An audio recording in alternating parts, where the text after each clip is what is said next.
أعوذ بالله من الشيطان الرجيم بسم الله الرحمن الرحيم بسم الله الرحمن الرحيم وآتينا موسى الكتاب وجعلناه هدى لبني إسرائيل ألا تتخذوا من دوني وكيلا ذرية من حملنا مع نوح إنه كان عبدا شكورا۔ انشاءاللہ ان دو آیتوں کی تفسیر اور اس کا ترجمہ سماعت کریں گے۔ وَآتَيْنَا مُوسَى الْكِتَابَ، ہم نے موسیٰ کو کتاب عطا فرمائی۔ وَآتَيْنَا مُوسَى الْكِتَابَ، ہم نے موسیٰ کو کتاب عطا فرمائی، اور وَجَعَلْنَاهُ هُدًى لِبَنِي اسرائیل، اور اسے بنی اسرائیل کے لیے ہدایت بنایا۔ ہدایت سیدھا راستہ، سچا راستہ، صراط مستقیم۔ وَجَعَلْنَاهُ هُدًى لِبَنِي اسرائیل، اس نبی کو اور اس نبی پر اترنے والی کتاب کو کیا بنایا؟ ہدایت بنی اسرائیل کے لیے بنایا۔ اور اس کے بعد اللہ تبارک و تعالی ارشاد فرماتا ہے اللہ تتخذوا من دونی وکیلا، تم میرے سوا کسی کو کار ساز نہ بناؤ۔ یہ ہے قابل غور بات، اس کی تفسیر ہم سماعت کرتے ہیں۔ کہا کہ حضور صلی اللہ تعالی علیہ وسلم کے لیے جس نعمت کا تذکرہ اوپر ہوا پہلی آیت میں، کیا کہ معراج کا سفر، یہ اللہ تبارک و تعالی نے ایک نعمت عطا فرمائی حضور علیہ السلام کو۔ ان نعمتوں میں سے دوسرے انبیاء پر جو نعمتیں نازل ہوئی، جو دوسرے انبیاء کو نعمتیں دی، کا حضرت موسیٰ علیہ السلام کو کتاب کی نعمت عطا فرمائی کہ وَآتَيْنَا مُوسَى الْكِتَابَ۔ اچھا، جو کتاب نازل فرمائی وہ کرتی کیا ہے؟ کہ جو کتاب ہم نے نازل کی ہے وہ بنی اسرائیل کی ہدایت کے لیے نازل کی ہے، کہ اس کے ذریعے بنی اسرائیل کو ہدایت عطا کی جائے گی اس نبی کے ذریعے، تاکہ وہ یہ نبی پیغام پہنچاتے گے، پہنچا رہیں گے، اور اس کتاب کی تلاوت کرے جو ہم نے ان پر نازل کی ہے۔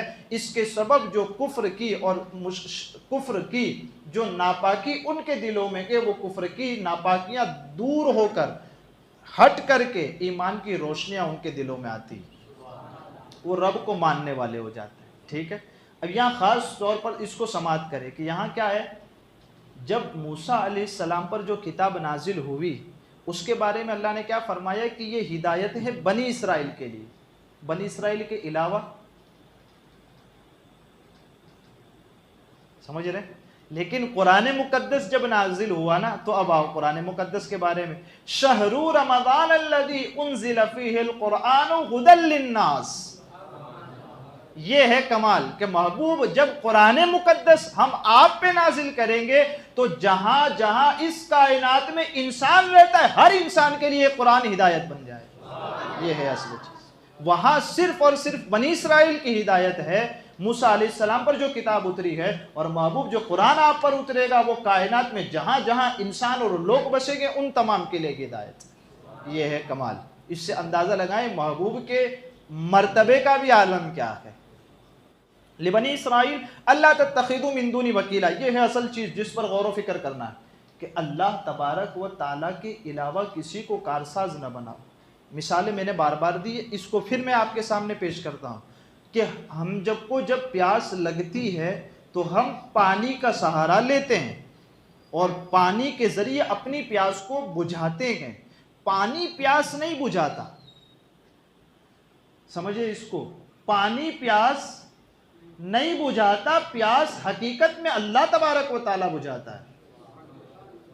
وہ چاہے تو انسان مٹی کھائے اور پیاس بجھ جائے، کوئی بعید ہے؟ نہیں ہو سکتا۔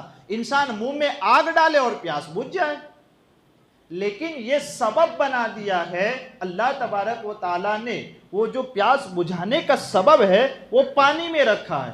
تم کو پیاس لگے پانی پیو، پیاس بجھ جائے گی۔ اس سے یہ مت سمجھنا کہ پانی پیاس بجھا رہا ہے، پانی تو سبب بنایا کہ حقیقت میں پیاس اللہ تبارک و تعالیٰ بجھاتا ہے۔ تو تمہارے تمام کاموں کا ابتدا سے لے کر تمہاری آنکھ کھلنے سے لے کر آنکھ بند ہونے تک تمہارے تمام کاموں کا اگر کوئی کارساز ہے تو وہ رب کائنات ہے۔ اس پر یہ مت سمجھنا کہ فلاں نے میرا کام کر دیا، فلاں کے ذریعے میرا کام ہو گیا، فلاں سبب بنا کے حقیقت میں کام رب تبارک و تعالیٰ نے پورا فرمایا. یہ ہے اصل چیز. اس کے بعد آئے اللہ تبارک و تعالیٰ نے ارشاد فرمایا ذریۃ من حملنا مع نوح انہ کان عبدا شکورا. اے ان لوگوں کی اولادوں، ذریۃ من حملنا مع نوح، اے ان لوگوں کی اولادوں جنہیں ہم نے نوح کے ساتھ سوار کیا.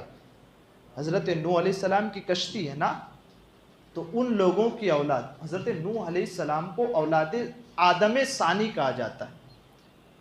کیا ہوا تھا؟ طوفان آیا تھا تو سب کچھ تو ختم ہو گیا، بچا کون؟ حضرت نوح علیہ السلام اور ان کی کشتی میں جتنے لوگ تھے. بس اب جب دنیا دوبارہ چلی، سب تو ختم ہو گیا تھا نا، تمام انسان مر گئے تھے، جانور سب مر گئے تھے، جو کچھ آپ کی کشتی میں تھا وہ بچا تھا. تو اب جب دوبارہ دنیا کی شروعات ہوئی تو کہاں سے ہوئی؟ حضرت نوح علیہ السلام اور وہ جو ان کی کشتی میں سے، ان سے پھر سے دوبارہ دنیا چلی. تو ان کو آدم ثانی کہا جاتا ہے. حضرت آدم علیہ السلام پہلے آئے تو پھر ان سے دنیا چلی، اور جب حضرت نوح علیہ السلام کی امت پر، قوم پر جب طوفان آیا، طوفان میں تو سب کچھ ختم ہو گیا. تو دوبارہ جب یہ سلسلہ آگے بڑھا، اولادوں کا، نسلوں کا سلسلہ جو آگے بڑھا، وہ کیسے؟ کوئی اور تو تھا ہی نہیں، تو کہاں سے یہ اولادیں آئی؟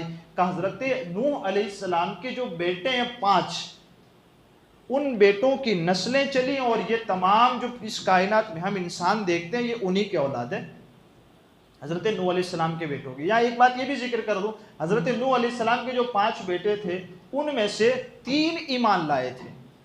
ان 3 بیٹے سے یہ نسل چلی. کہ جو ہم اور آپ ہیں تو اس پوری کائنات میں یہ انہی 3 بیٹوں کی اولاد ہیں. جو اس دنیا کے اندر جتنے بھی انسان پیدا ہو رہے ہیں نا، ان کا نسب اگر ہم اور آپ تلاش کریں آخر میں اوپر جا کر، تو یہ انہی 3 بیٹوں پر جا کر کے مل جائے گا. یہ چیز جو بنیادی تھی آپ کے سامنے ذکر کر دی. اب کیا معنوق جنہیں ہم نے نوح علیہ السلام کے ساتھ کشتی میں سوار کیا، کیا انہو کان عبدا شکورا. اب حضرت نوح علیہ السلام کی تعریف میں یہ جملہ آ رہا ہے کہ حضرت نوح کی کشتی میں سوار کیا، تو وہ نوح کیا تھے؟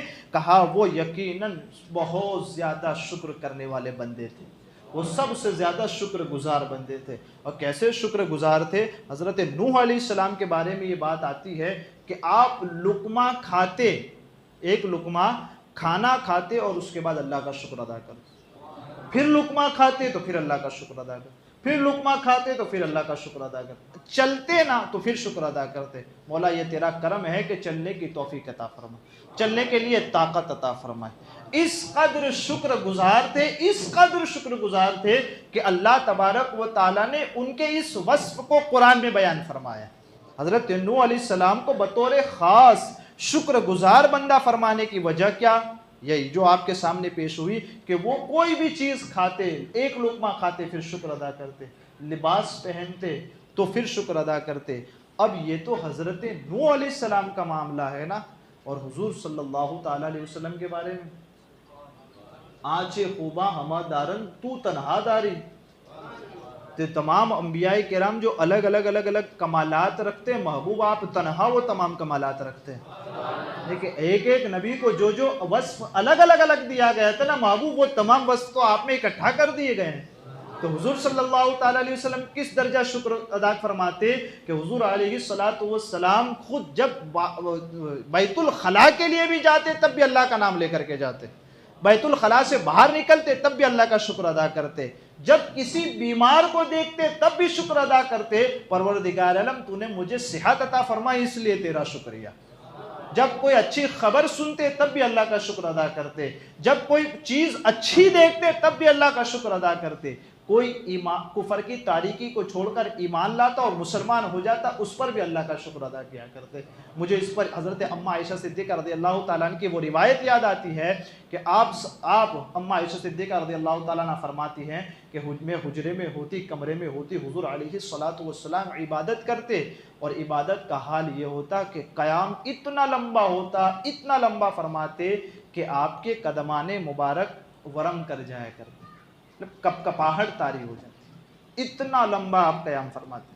قرآن مقدس کی کئی صورتیں ایک رکعت میں پڑھ لیا کرتے حضور علیہ السلام. اس پر حضرت اماں عائشہ صدیقہ رضی اللہ تعالیٰ عنہ کیا فرماتی ہیں آقا کریم صلی اللہ تعالی وسلم سے عرض کرتی ہیں کہ آپ ایسا کر رہے ہیں، حالانکہ اللہ تبارک و تعالیٰ نے تو آپ کے سبب آپ کی امت کے بھی اگلے گناہ بھی معاف فرما دیے اور پچھلے گناہ بھی آپ کے سبب معاف فرما دیے۔ آپ اس قدر اہتمام کرتے ہیں عبادت کا۔ اس پر حضور علیہ الصلوۃ والسلام جواب دیتے ہیں، افلا اکون عبدا شکورا، کیا افلا اکون عبدا شکورا؟ حضرت نوح علیہ السلام کے لیے کیا آیا؟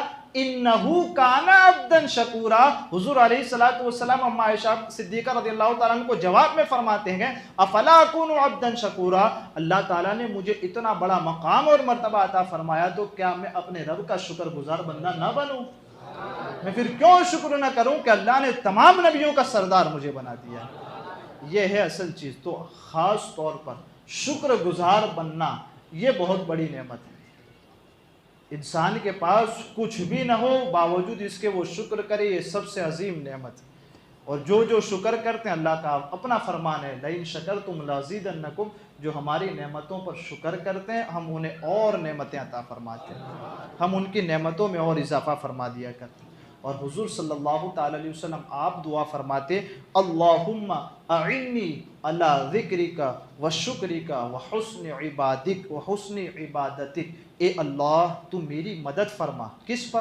اللہم اعنی علی ذکرک، کہ میں تیرا ذکر کرتا رہوں، و شکرک، میں تیرا شکر ادا کرتا رہوں، و حسن عبادتک، اور تیری بہترین عبادت کرتا رہوں۔